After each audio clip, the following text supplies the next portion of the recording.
Alors, la roue de rayon égale à mètre, dont on a à faire une roue, possède un axe horizontal en haut, est soumis à l'effet de 4 forces. C'est une roue qui est soumise à l'effet de 4 forces. Elle fait 1 mètre. Elle fait 1 mètre. Bon, alors on a les 4 forces F1, F2, F3, F4. F1 10 newtons, F2 25 newtons, F3 30 newtons et F4 20 newtons. Alors, la première force, elle est verticale, la seconde, elle est horizontale, la troisième est verticale, la quatrième est horizontale. Alors, la première force a une tendance à faire tourner la roue dans le sens positif. Bon, on va choisir un sens positif. La force 2 a une tendance à faire tourner dans le sens négatif. La troisième roue a tendance à faire tourner dans le sens positif. La quatrième dans le sens positif. Bon, et alors on a les points d'application des forces. On a 0,4 mètres, 0 pour la première force. Deuxième force, 0, moins 1, 0. Troisième force, moins 0,6, 0. Et la quatrième, 0, 1. Tout est en mètres, 0, 1, 0. Alors on demande si la roue est en équilibre. Un équilibre, bien sûr, de rotation. Si ça tourne ou pas. Voilà, si ça tourne ou pas. Donc ici, il faut calculer le moment. Vous aurez compris que c'est le moment. Alors, on va mettre la roue de 1 mètre.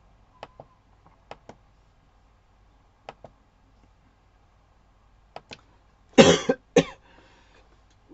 m'excuse. Bon, on va mettre une roue de 1 mètre. Donc, je vais faire un zoom.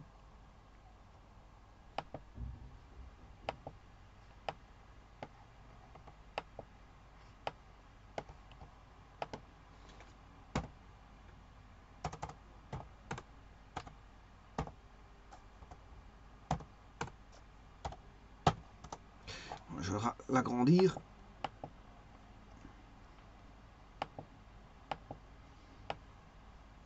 Alors, je vais mettre mes points. Les points d'application. Alors, c'est un système de points vecteurs. Hein, je vous le dis tout de suite. On a 4 forces, et 4 points d'application de ces forces. Donc, on a un système de points vecteurs pour lequel je calcule uniquement les moments. Parce que je vais regarder si c'est en rotation ou pas. L'équipe de rotation se fait avec les moments. Donc, 0, 4, 0, c'est le point A. Bon, je vais dire A1. 0, 4, 0.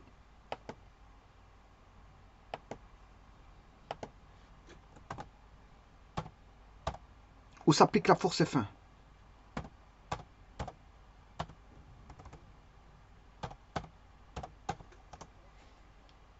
Voilà où s'applique la force F1.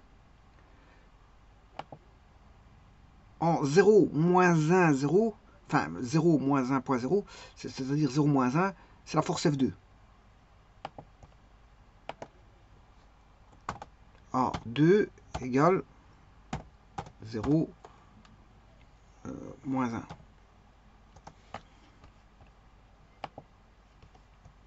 La troisième force s'applique en moins 0,6, 0.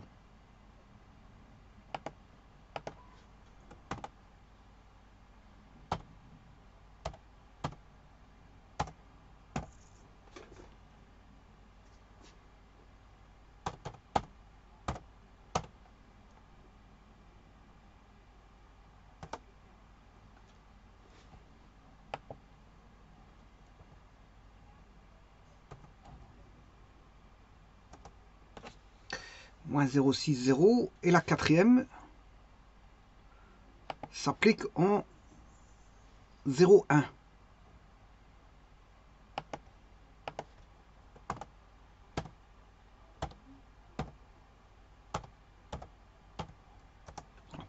Alors maintenant, je vais mettre les forces. Il faut que je mette une échelle. Je vais choisir une échelle. 10, 25, 30 et 20. Bon, 1 cm égale 10 newtons.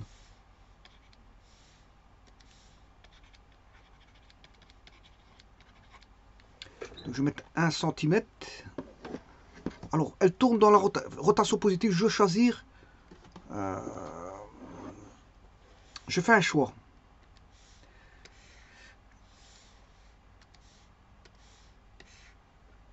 La rotation positive, je vais la considérer dans ce sens-là.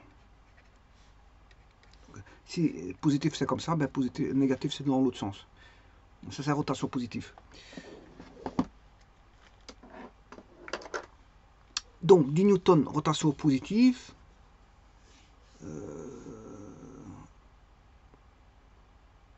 Verticale. Verticale, elle est verticale. 10 newtons.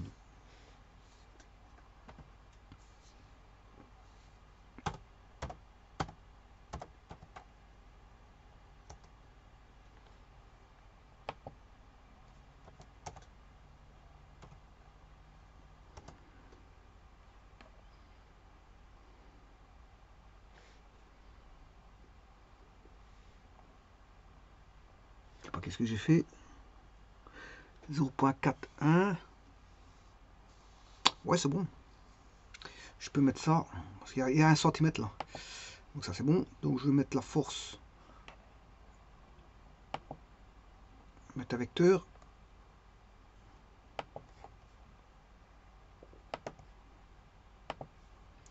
Et je vais appeler le vecteur là F1.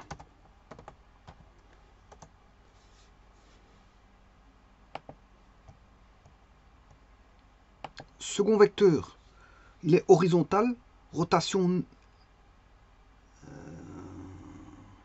négative. Il est horizontal. Horizontal, rotation négative. Au point 2. Et alors il fait combien de newtons? 25, ça fait 2,5 cm. Bon, je peux encore diviser pour pas avoir quelque chose de trop grand. Parce que 2,5 c'est beaucoup aussi. Je vais avoir un grand vecteur qui va... Bon, je vais changer l'échelle. Changer cette échelle. 1 cm égale 5 newtons. Non. Je vais mettre 2... Là, j'ai mis 1 cm. 1 cm égale 5 newtons. Non, pas ça, c'est pas bon. Je suis en train de rechercher l'échelle que je pourrais mettre. Je vais réduire de ceci de 2. Je vais mettre 0,5 cm. 10 newtons vaut 0,5 cm.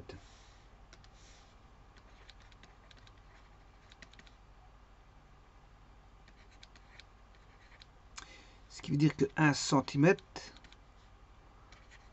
vaut 20 newtons. Alors je prends l'échelle 1 cm égale 20 newtons.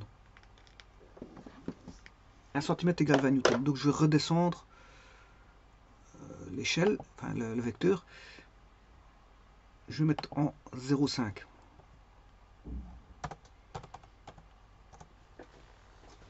Ah, je préfère ça. Alors pour le 25, 25 s'applique en 0 moins 1. 0 moins 1, rotation négative, elle est horizontale. Alors, donc ici,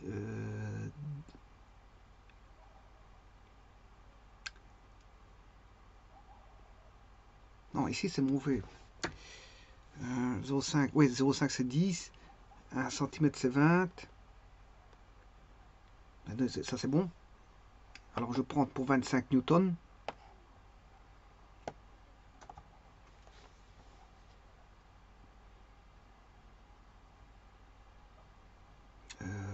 Un centimètre c'est 20. Je 25, donc j'aurai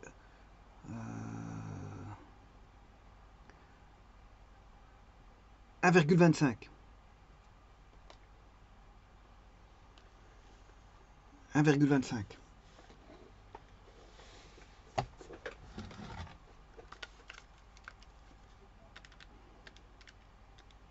Oui, 25 divisé par 20, ça fait bien 1,25. Hein. Donc 1,25. Alors j'ai dit que c'était horizontal.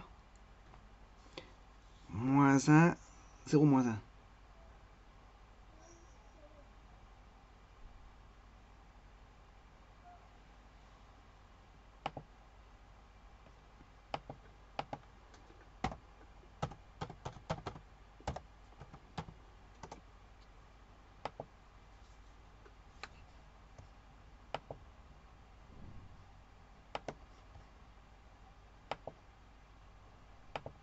Ah, et ça c'est F2.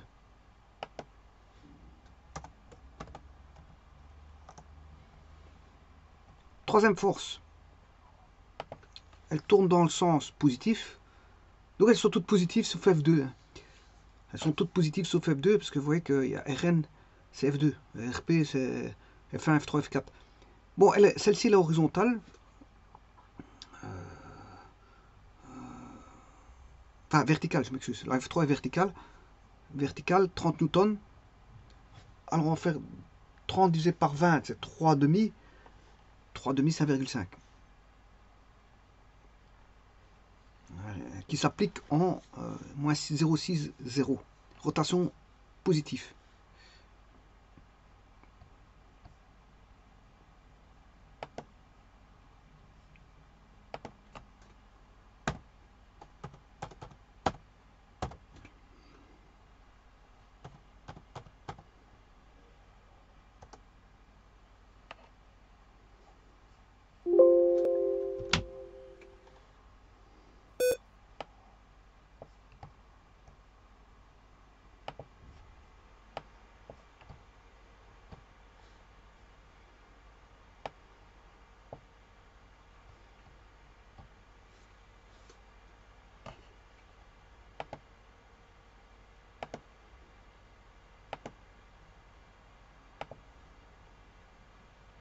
F3.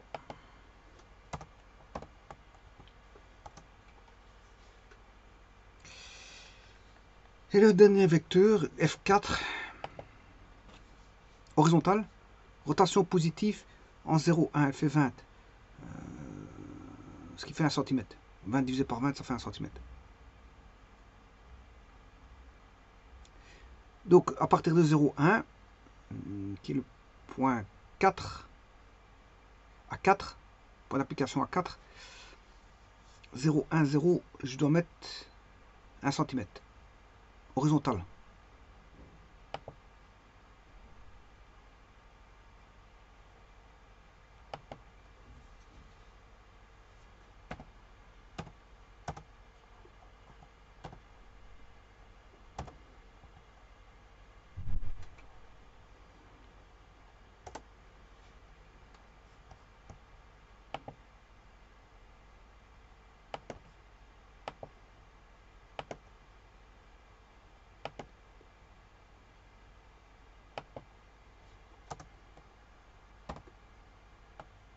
Alors, que doit-on dire ici? Ben, ici, les moments, c'est assez simple parce que c'est toutes des perpendiculaires. Hein.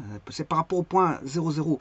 Donc, à un moment, en produit vectoriel, je parle de l'intensité du moment. Donc, il n'y a pas de flèche ici. Ou si vous voulez, je peux mettre une flèche. Moment dFi. Voilà. Si je calcule le module, dFi, ben, c'est le moment par rapport au point O des forces Fi, voilà, qui ne sont plus vectorielles, parce que je veux dire, je calcule la norme, l'intensité du moment, qui est bien sûr en newton mètre, eh bien, peut se calculer par O. Alors, Fi, si son point d'application, c'est P, P le point d'application, PI, point d'application PI, ben, je noterai O PI fois la norme de Fi fois le sinus. Attention que c'est le sinus, c'est pas un produit scalaire, c'est un produit vectoriel fois le sinus. Donc c'est, si vous voulez, c'est OPI fois FI en module. En module. Et donc ceci, ben, c'est l'angle OPI FI. Ici, c'est l'amplitude de l'angle OPI FI. Bon, ben, il s'avère qu'ici, tout est... si on calcule par rapport à ce cercle-ci, voilà, vous voyez que toutes les distances sont perpendiculaires. Hein. Regardez bien, je vais calculer par rapport à l'origine 0,0. Voilà que je vais appeler le point O. Je calcule le module. Hein. Sinon, j'aurais pu le mettre tout dans l'espace à travers GeoGebra. Et regardez, voilà, c'est une composante. Alors, c'est un problème plan.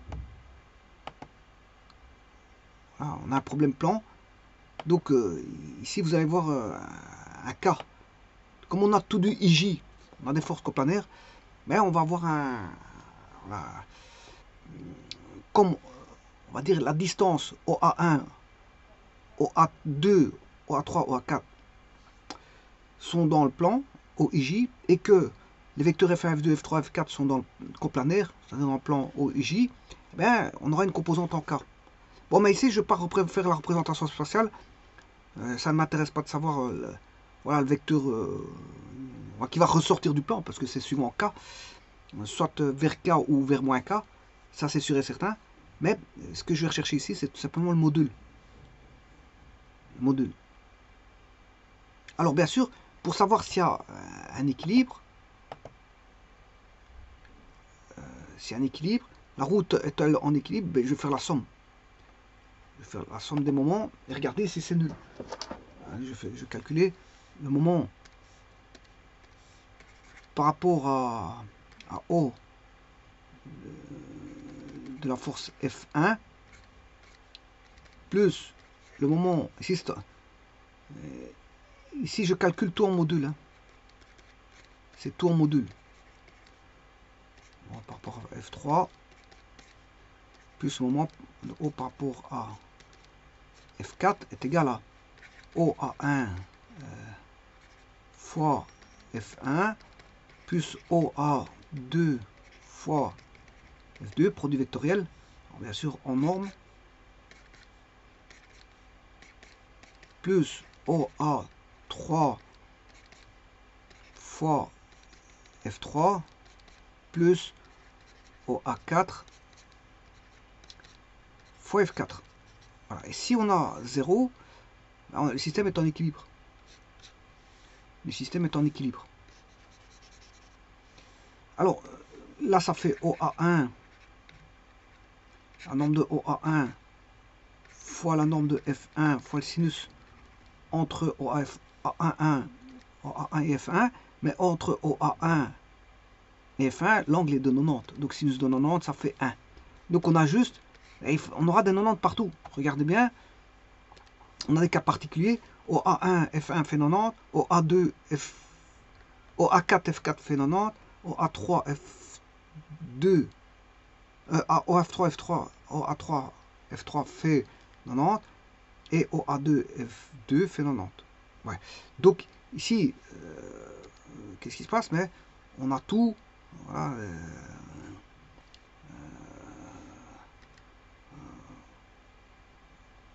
on a tout comment on appelle ça? Des angles de 90. Donc sinus de 90 fait 1. Donc on aura plus OA2, F2.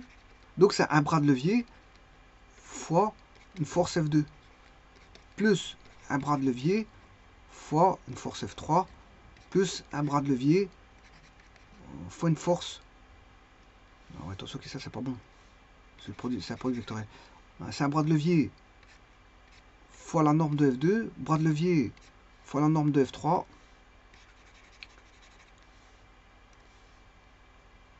Plus un bras de levier fois la norme de F4. Alors maintenant, les sens de rotation, je prends conventionnellement un sens et je dis que tout ce qui va faire tourner dans le sens, on va dire, positif, qui est le... bon, par exemple, F4 tourne dans le sens positif, F3 tourne dans le sens positif et F1 engendre voilà, la rotation positive. Donc, ce qui veut dire que le vecteur F2 va tourner dans le sens négatif. C'est conventionnel, c'est conventionnel, c'est moi qui choisis le sens positif. Donc, le seul qui est négatif, ici, c'est F2. Donc, F2, je vais le prendre négatif. Bon, donc celui-ci, je vais le changer.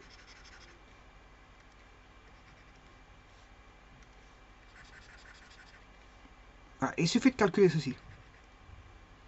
Il suffit de calculer ceci. Bon. Alors, je vais calculer. Hein, bon, il suffit de faire juste un calcul. On a les intensités et les bras de levier, on les a. Donc, je vais commencer par OA1. OA1 F1.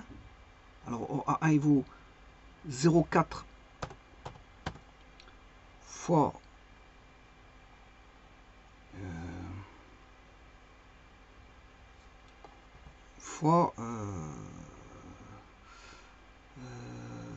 F1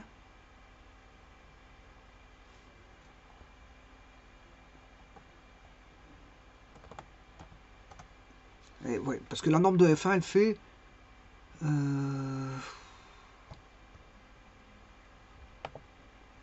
10 newtons. Ouais, mais attention qu'ici, 10 fois 0,4. Ouais, j'ai le facteur d'échelle. Hein. J'ai le facteur d'échelle. Je dois encore faire fois le facteur d'échelle qui est...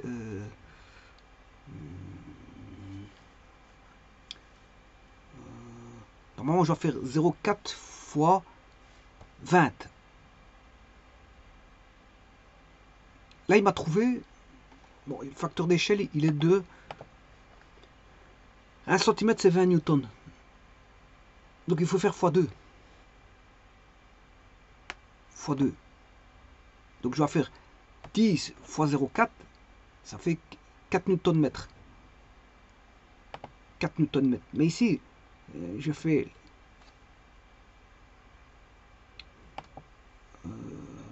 fois encore 20. Voilà, c'est 4 newtons mètres. Je dois faire fois l'échelle. Je dois faire fois l'échelle parce que les... Voilà. Alors, maintenant, 20 est l'échelle. Hein. Voilà. Alors, on va faire la même chose avec distance.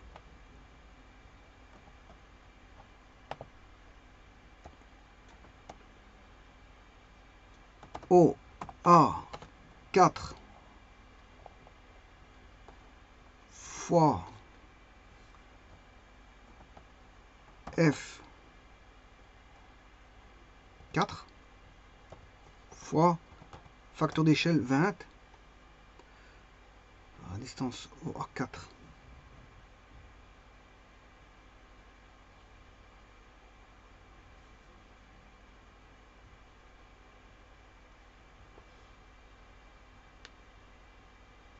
Bon, ici OA4, sa distance c'est 1.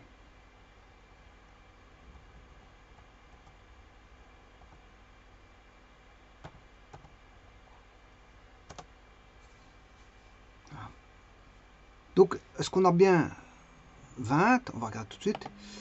Je multiplie 25. 25. 20 fois 0,1. 20 fois 1 dixième. Bon, F4. Je ne sais pas ce que j'ai fait.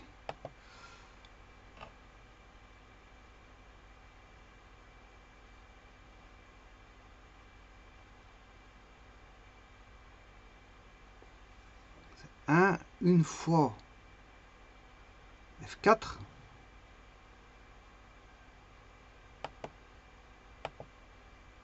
ouais, une fois F4 une fois 20 ça fait 20 newtons mètre 20 newtons mètre ça fait bien 20 newtons et ici j'ai bien mes 20 newtons mètre c'est bon. Alors je vais calculer maintenant pour A3 F3.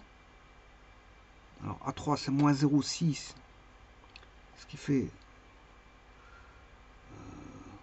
sa distance c'est 0,6 fois F3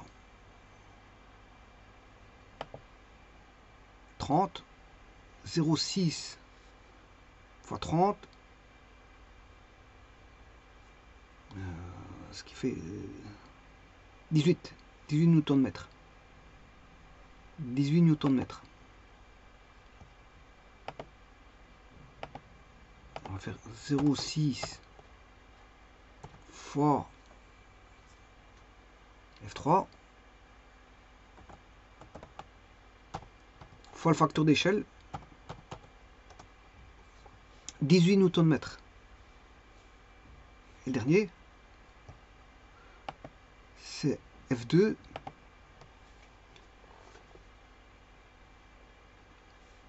2,5 newtons mètre.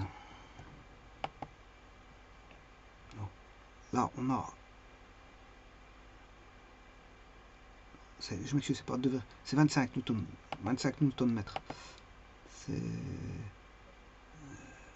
25 Nm pour F2, parce que c'est moins 1.0, 25 Nm. Je trouve 25 Nm, donc je vais multiplier 0,6, non c'est pas 0, c'est 1, une fois le vecteur F2, la norme du vecteur F2, fois facteur d'échelle, 20. Ça fait 25 Nm, c'est juste.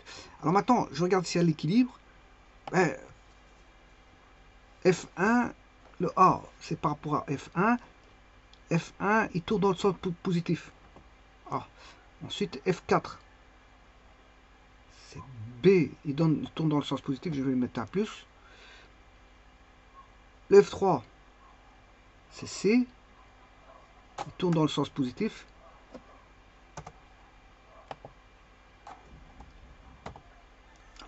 Et le F2, il tourne dans le sens négatif.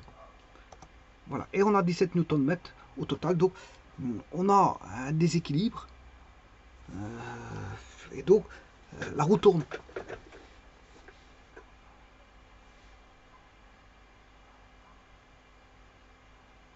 Alors, quel est le plus fort? Ben, c'est ceux qui tournent dans le sens positif, 42. 42, voilà. Si je fais E moins F2, enfin D. Voilà. Donc, en fait, ils tournent dans le sens positif.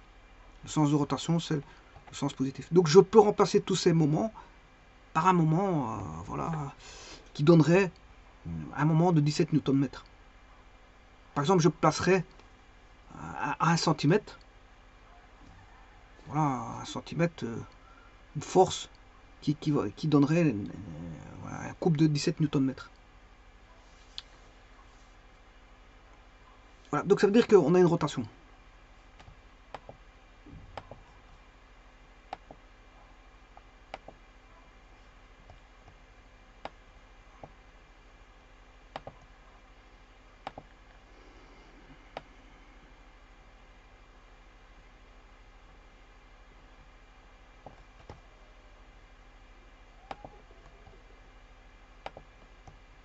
Il tourne dans le sens positif, positif,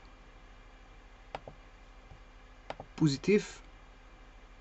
Celui-ci tourne dans le sens négatif.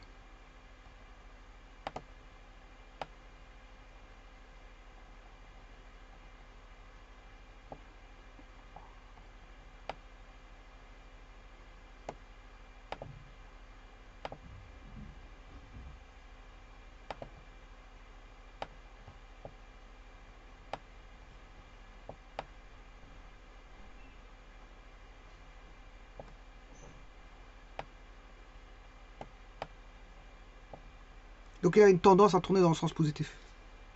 C'est-à-dire, dans le sens conventionnel choisi, il va tourner dans le sens positif. Donc la roue tourne, elle n'est pas en équilibre.